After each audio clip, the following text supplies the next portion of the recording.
first to leave work? God forbid I leave when my shift ends. Job was advertised 9 to 5, not 9 to 5:01. And then the worst part, bro, kill my music. Because why on earth would I stay a second longer if I'm not getting paid for it? I'm not there. Talking about some Last one in, first one out. for one. Stand down, fuck nigga. Why end up beating your ass? And the manager loves to say little slick shit like, At least show you're committed. news flash. Jackass! I am committed. Me coming in today was my commitment. You always got that one employee that swear to God they a manager. Fuck you manifesting, nigga. Manifest that shit away from me. Be trying to tell motherfuckers what to do, when to leave, trying to give criticism, be dick riding the actual managers. Nigga, calm down. My manager knew better to ask me, Do you want to stay late? huh? Bitch, I'm Houdini the way I'm disappearing out that bitch. Especially if this is a part-time job. I'ma just leave y'all with this tidbit of advice.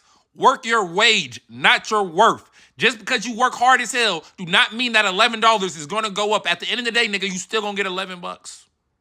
Remember that.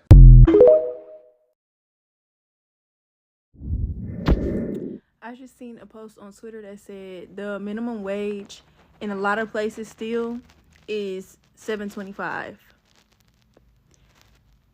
A Auntie's Annie's soft pretzel is $7.29. 1 hour of your time is worth less than a fucking soft pretzel. Then somebody quoted the tweet and said, if this is not enough information to make us revolt against this damn system, then I don't know what. That type of perspective right there should definitely cause y'all to think a little bit. Think a little bit. Niggas gotta go work an hour just to afford a pretzel. I don't know. It just seemed a little crazy to me.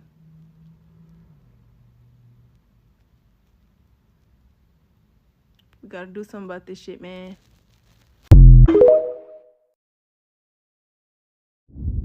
Y'all know that Congress is out here telling people that they cannot survive off of $174,000 a year salary? Do you know who can? I can. Send it here.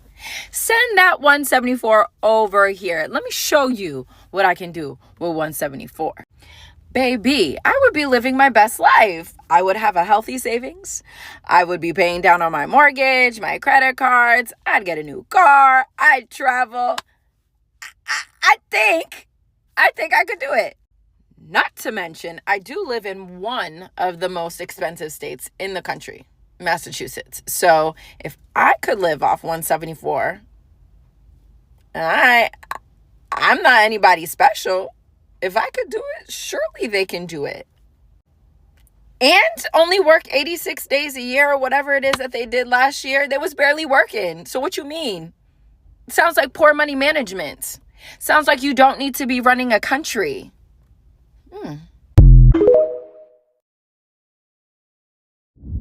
I'm just really blown away that dude literally got up there and said, we as Congress members cannot survive on $174,000 a year. You have to let us trade stock. Mind you, these are the same people telling you that you can survive on $7.25 an hour. What are we talking about? Well, look, the salary of Congress has been frozen since 2009. When you adjust for inflation, a member of Congress today is making 31% less than they made in that year. It goes down every year. And over time, if you stay on this trajectory, you're going to have less qualified people who are willing to make the extreme sacrifice to run for Congress. I mean, it's just people just make a reasonable decision as a family on whether or not they can come and move to Washington, have a residence here, residence at home, and do all the things that are required. So the counter argument is, and I have some sympathy, look, at least let them engage in some stock trading so that they can continue to, take care of their family. And I feel like everybody has become so numb to life that the normal scare tactics don't even work no more. Like, the government is trying so hard to strike fear in us, but it's like we don't care. Like, so much is going on. Like the new virus. We got aliens. We got war. It's like they just spamming stuff because we just not giving them the reaction that they want to see. But at the same time, it's like, why would we? I can barely eat. Shit, I can barely pay bills. It's like, bro, whatever it is, just let it happen. Hurry it up. But we ain't gonna be scared. We tired of this shit going on. Just in this mug. It's like they can tell themselves, so they just steady spamming stuff in hopes that whatever they release finally gets to us and we get outraged and the fear that they is just normal to seeing.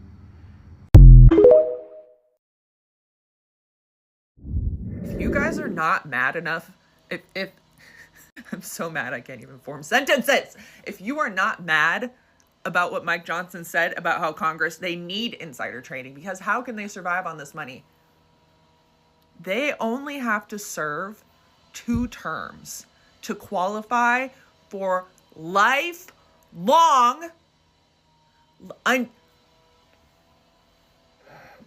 subsidized healthcare and a pension. 100% pension and healthcare coverage. While they're signing bills to make sure that you can never have that.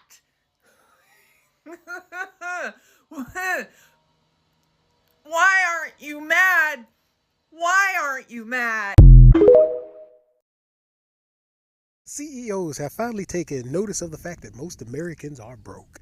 And I mean, that's what happens when you live in a country where the upper class takes advantage of the working class and milks them for every freaking cent they have. And the most annoying thing about it is they only realize that the people in this country are going broke because they are not, raking in the same amount of profits as they once were.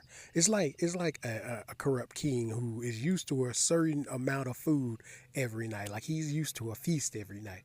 And then one night he sits down and he notices that feast is not that much of a feast anymore. It's basically just what a normal meal would be. Like that's what's going on with them now. They're used to their gluttonous intakes and they're just used to raking in so much money, and that money is becoming stagnant because there is no more money. They've taken it all. And the people here are not living paycheck to paycheck. They are literally broke. Like by the time they get one paycheck, it's gone, completely gone. It's not stretching to the next paycheck anymore. Like that's below living paycheck to paycheck. And I don't know, are they actually going to do anything now that they realize people are running out of money? I doubt it because they're too greedy, they're too corrupt. I don't know, but the country is going to fall at this rate, and it's kind of hilarious because they're doing it to themselves. I'm just saying.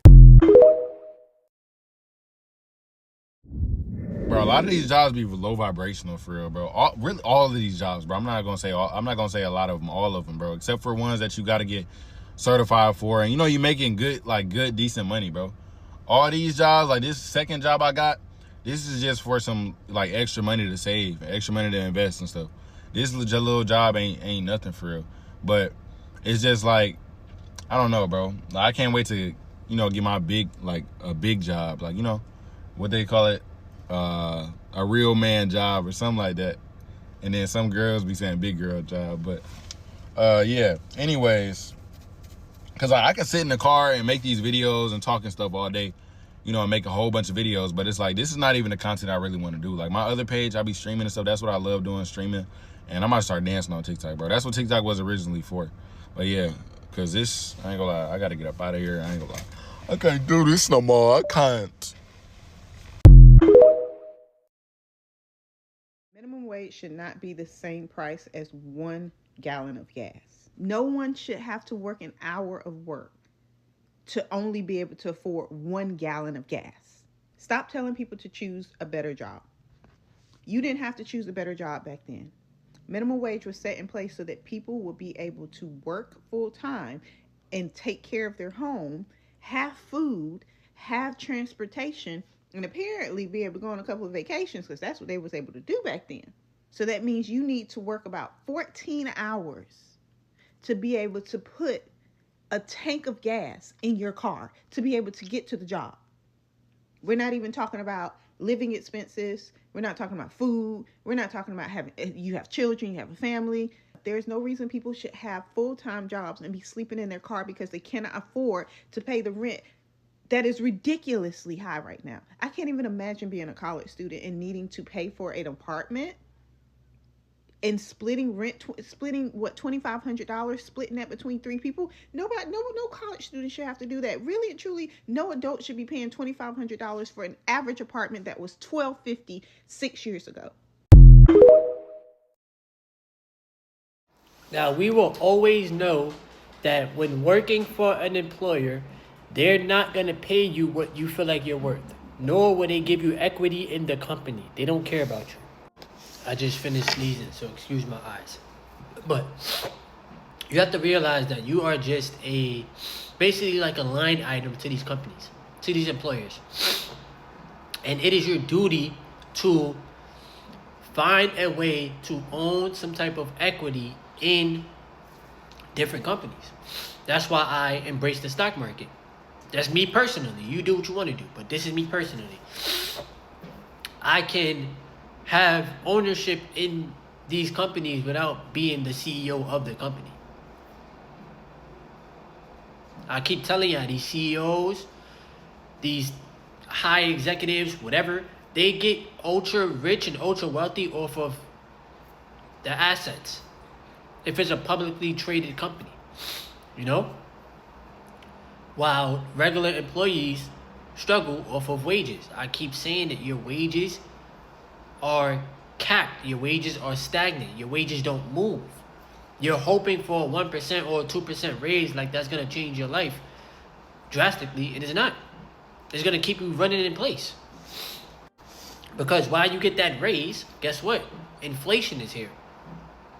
So, it's things y'all got to think about, bruh. And I keep telling y'all, like, y'all need the asset ownership. You're playing the wrong game. Some of you may chew me out for this comment, but you should not be giving 100% of yourself to any job. And I say this because a job will replace you in 2.5 seconds. Now, don't get me wrong. Do your job, yes, and do it well, yes, but make sure that you save that energy for yourself and whatever endeavors you have for you. So at the end of the day, my message to you is to protect your peace. Let me know in the comments if you agree with me or disagree. Drop it down below. Good day. So I overheard a conversation between a YN and a YT kid, and I'm not gonna lie, it blew my mind. You gotta hear this story. The YN proceeds to say, hey, I'm glad they kept that slavery stuff back there, because anybody 40 and under, I feel like we couldn't be slaves. We too tough now these days. We could have never been slaves. And a YT kid responded with, actually, it's very easy to enslave. All you have to do is capture somebody when you catch them just slipping. And then all you have to do is beat the hopes and dreams of freedom out of them. And after a while of so many beatings, they just continue to stay. You don't even have to put them in chains anymore. Isn't this what our 9 to 5 do to us? Hold on, twin, let me cook. When your 9 to 5 catch you slipping because you need some money, that's that hook, and they capture you, and then they literally have you working, and you stop believing in yourself, and they start literally making you live check to check and stop even believing in financial freedom. You don't even run no more. You just get up feeling like a robotic zombie every day and make that your reality. Damn.